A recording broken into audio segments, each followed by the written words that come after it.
Alors, on va parler pour finir des pays du tiers-monde. Parce que, alors là, le système dont je viens de vous parler, il est merveilleux parce que, bon, c'est très bien d'endetter une belle sœur dans une petite ville, c'est très bien d'endetter une grosse entreprise dans une capitale, mais le top du top, c'est d'endetter tout un pays d'un coup.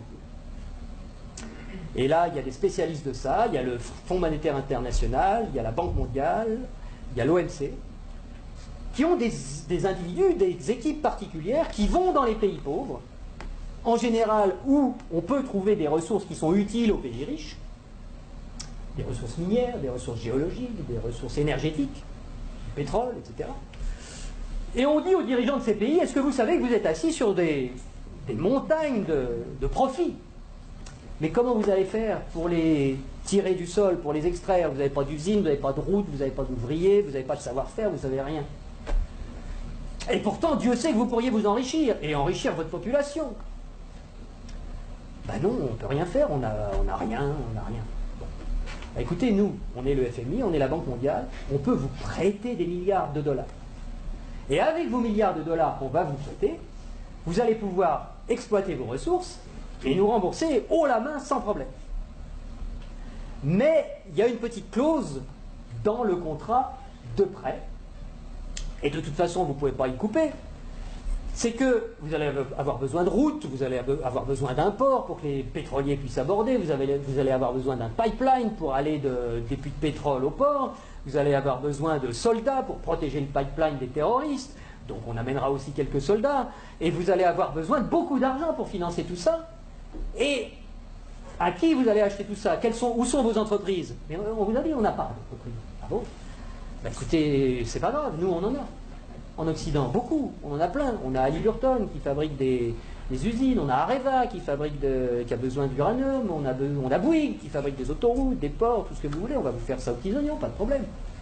Et c'est comme ça que ça marche. On vous prête 15 milliards, sous réserve que vous fassiez travailler nos entreprises, et de toute façon, vous ne pouvez pas faire autrement. Donc, regardez bien ce que ça fait au point de vue monétaire. Il y a 15 milliards qui sont créés ex nihilo par le Fonds monétaire international et la Banque mondiale. Le Fonds monétaire international, c'est un organisme qui récupère quelques dépôts de la plupart des pays de la planète, qui servent de garantie pour faire des crédits, des prêts aux pays sous-développés. Donc, il y a 15 milliards qui partent de la Banque mondiale et qui vont sur les comptes du pays sous-développé. Et aussitôt, ces 15 milliards-là qui sont dans le pays pauvre, ils retournent dans le pays riche pour aller payer des entreprises occidentales qui vont dans le pays pauvre faire du boulot, construire des trucs.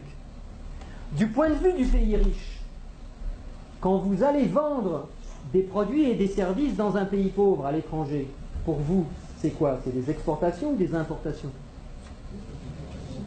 Des exportations. Voilà. Je vais aller exporter une usine, Areva, moi français. J'exporte une usine, j'exporte du travail, j'exporte des chars, j'exporte des fusils, j'exporte des outils, de l'outillage. Donc, ce qui est génial, c'est que les 15 milliards qui sont partis des pays occidentaux, qui sont allés dans le pays pauvre, il y a des services qui sont exportés par les pays occidentaux envers les pays pauvres, et l'argent, qu'est-ce qu'il fait? Il revient dans les pays riches, les 15 milliards, ils reviennent. Bon. Et donc les 15 milliards, c'est comme si on avait eu une belle sœur qui avait emprunté 15 milliards et qui nous les distribue, puisque les ouvriers des entreprises des pays occidentaux, les actionnaires des entreprises des pays occidentaux, ils vont avoir plus d'argent grâce à ces 15 milliards qui reviennent. Donc ils vont les dépenser dans l'économie, ça nous fait des transactions nouvelles, de l'emploi nouveau, qui va ruisseler dans notre économie. Mais c'est pas tout à fait comme si c'était des belles sœurs qui les avaient empruntées, parce que les belles sœurs, il aurait fallu qu'elles rendent les intérêts, et donc qu'elles reprennent leur argent et qu'elles en reprennent le double, et que nous, on ait des nouveaux emprunteurs qui arrivent pour payer les intérêts des nouvelles belles sœurs. Là, non. C'est qui la belle sœur qui paye les intérêts? C'est les pauvres. C'est les pays sous-développés.